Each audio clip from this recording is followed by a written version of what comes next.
Mi nombre es Yael Minjares Ortiz, soy integrante del equipo número 5 y yo les voy a hablar sobre el tema 2.1, generalidades de la unidad 2 de la materia procesos de fabricación.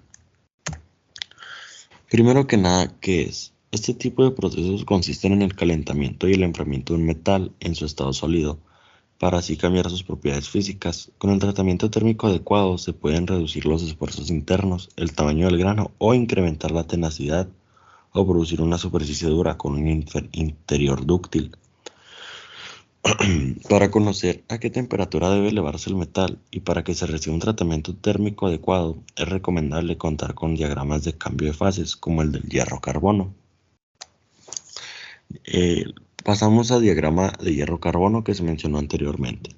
Ese tipo de diagrama especifica las temperaturas en las que suceden los cambios de fase o cambios de estructura cristalina, dependiendo mucho de los materiales diluidos. Con esta concentración y con concentraciones superiores, se crea un compuesto químico denominado cementita. ¿Cómo se crea la cementita? Con el hierro y el carbono, los cuales constituyen aleaciones únicamente hasta un 6.67% en peso de carbono, y esta misma no tiene propiedades metálicas. Por lo tanto, cuando se utiliza este diagrama, únicamente se estudia esta proporción. La función de los tratamientos térmicos. Ok, la clave de estos tratamientos térmicos consiste en reacciones que se producen en el material, tanto en aceros como en aleaciones no ferrosas, y ocurren durante el proceso de calentamiento y enfriamiento de las piezas, así con pautas o tiempos establecidos. Pasamos a el desarrollo de los tratamientos térmicos. Primero está el calentamiento hasta la temperatura máxima. Al empezar algún tratamiento térmico, siempre se debe iniciar la temperatura ambiente, la cual tampoco se debe introducir piezas de más de 200 milímetros de espesor o diámetro en hornos cuya temperatura sea superior a los 300 grados. La elevación de la temperatura debe ser uniforme en toda la pieza y se logra aumentando la temperatura lo más lentamente posible, no aumentándola de golpe. La temperatura como mínimo debe ser 1 minuto por 1 milímetro de espesor o diámetro de la pieza.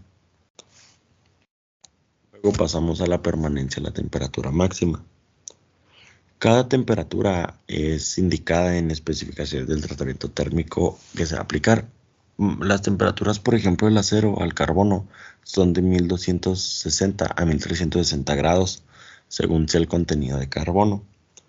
También al sobrepasar la temperatura máxima, se corre el riesgo de aumentar el grado de la pieza. Si la elevación de la temperatura sobrepasa el límite cercano al punto de fusión, los metales quedan con una estructura frágil debido a la fusión de las impurezas que rodean los granos. El metal que se dice que es quemado es imposible regenerarlo por ningún otro tratamiento.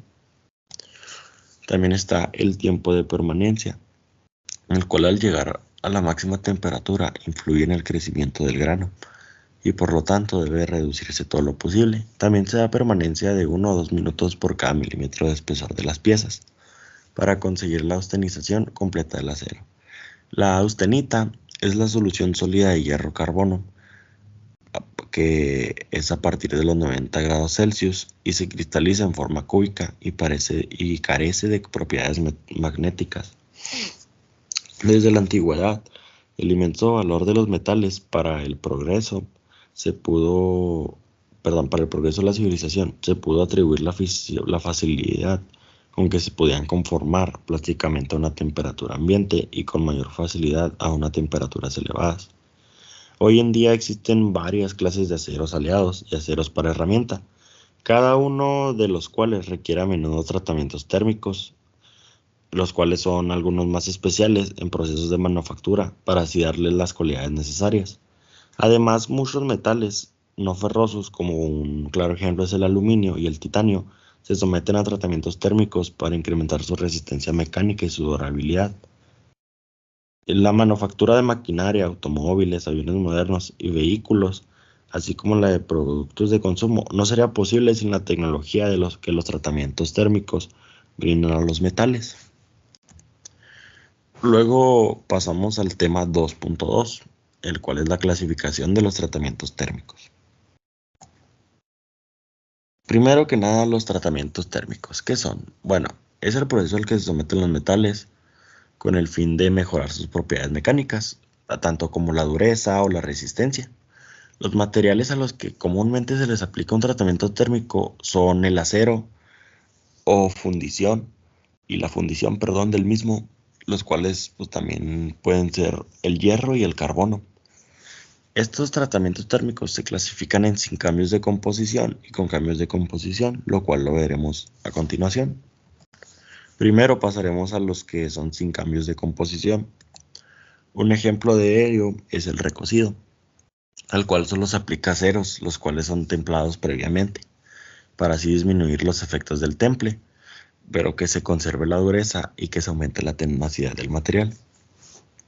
Existe también el recocido de homogeneización, el cual se aplica a metales que poseen alguna soldadura defectuosa para homogeneizar sus propiedades. También existe el de regeneración, el cual se utiliza en aleaciones anormalmente duras por sufrir un enfriamiento demasiado rápido. Y por último, el de estabilización, el cual elimina tensiones internas en materiales que han sido sometidos a forja o laminación. También el recocido, luego del templado, se efectúa este tratamiento, como se mencionó anteriormente, que el recocido mejora bastante la dureza y también, como por ejemplo el acero es muy frágil en este estado, debe ser revenido a una temperatura en 350 grados y su punto de transformación. El templado. La finalidad de este es pues más que nada aumentar la dureza y la resistencia del acero o del material. Y para ello, el acero debe estar calentándose a una temperatura más elevada que la crítica superior, entre 900 y 950 grados Celsius, y se enfría luego o más o menos rápidamente según características de la pieza, en un medio como agua, aceite o etcétera. Aquí tenemos algunos ejemplos de las piezas que se elaboran gracias al templado, ¿verdad? Algunos tornillos, tuercas, entre más cosas que usamos cotidianamente. Luego pasamos al revenido, el cual consigue disminuir la dureza y resistencia de los aceros templados y se eliminan las tensiones creadas en el temple y se mejora la tenacidad, dejando al acero con la dureza o resistencia deseada. Este se distingue básicamente del temple en cuanto a temperatura máxima y velocidad de enfriamiento. Por ejemplo, existe el revenido a bajas temperaturas, el cual varía entre los 180 y 220 grados centígrados. También el que es a medias temperaturas, que va entre los 300 y 400 grados centígrados. Y por último, el revenido a altas temperaturas, de entre 500 y 550 grados centígrados. El normalizado. Este proceso más que nada tiene por objetivo dejar un material en estado normal, o sea, ausencia de tensiones internas y con una distribución uniforme del carbono. Y este proceso se suele emplear como tratamiento previo al temple y al revenido, que ya los mencionamos anteriormente. Por último, pasaríamos a los que son con cambios de composición. Empezamos con la nitruración, la cual, al igual que la cementación, esta misma aumenta la dureza superficial, aunque lo hace en una mayor medida. Este incorpora nitrógeno en su composición de la superficie de la pieza y se logra calentando el acero a temperaturas comprendidas entre 400 y 525 grados Celsius dentro de una corriente de gas de amoníaco más nitrógeno. La cementación. Esta se consigue teniendo en cuenta el medio o atmósfera que envuelve el metal durante el calentamiento y el enfriamiento. El tratamiento logra aumentar el contenido de carbono de la zona periférica, obteniéndose después, por medio de temples y revenidos, una gran dureza superficial, con resistencia al desgaste y buena tenacidad en el núcleo.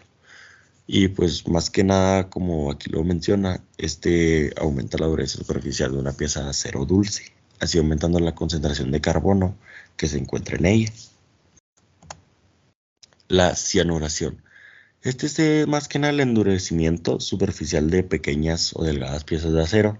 Se utilizan en baños con cianuro, carbonato y cianato sódico, a la cual se le deben de aplicar temperaturas entre 760 y 950 grados, dependiendo bastante el acero. la carbonitruración, que es carbono más nitrógeno. Al igual que la cianuración, introduce carbono y nitrógeno en una capa superficial, pero con unos hidrocarburos como metano, etano o propano, o incluso el amoníaco y el monóxido de carbono. En este proceso se requieren temperaturas de 650 a 850 grados centígrados y es necesario realizar un temple y un revenido posterior a este. Por último pasamos a la sulfinación, el cual está compuesto de azufre, nitrógeno y carbono. Esto aumenta la resistencia al desgaste por acción del azufre. El azufre es incorporado al metal por el calentamiento a baja temperatura, el cual es a 565 grados, y se lleva a cabo en un baño de sales. Y aquí en la imagen pues se puede observar un claro ejemplo de cómo es que lo están realizando.